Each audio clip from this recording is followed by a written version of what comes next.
Maddə X molekuluna iyon rabitələrin sayı, molekuluna kovalent rabitələrin sayı 2A'dır. Yəni bizdə buna uyğun olan maddəni soruşur. Yəni X maddəsini müəyyən eləyin.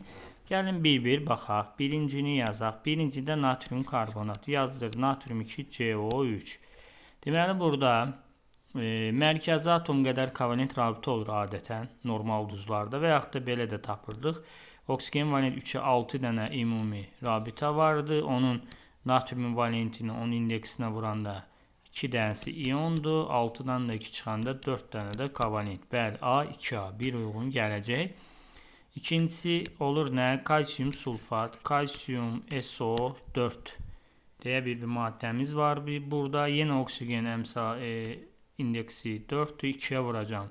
8 ümumi var. 8 ümuminin kalsium 2 valentli indeksi 1'dir. İkisi iyon olacaq. 8'dən də 2 çıxanda 6'da kovalent olacaq. Yəni 2, 1, A, 3A'ya uyğun gəlir. Ona görə cavabımız olmayacaq.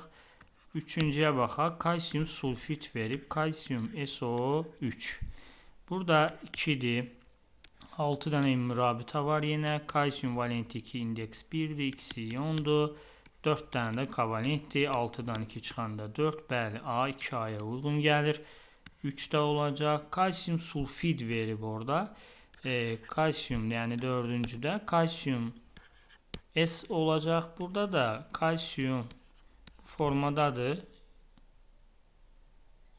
Bir dəqiqə üzr istəyirəm. Bir dənə kükürdür. Səhv yazdım. Burada kalsium S olacaq. Burada da bir dənə iyon rabitəmiz var. Bu da uyğun gəlməyəcək. Cavab 1, 3 yəni C variantı.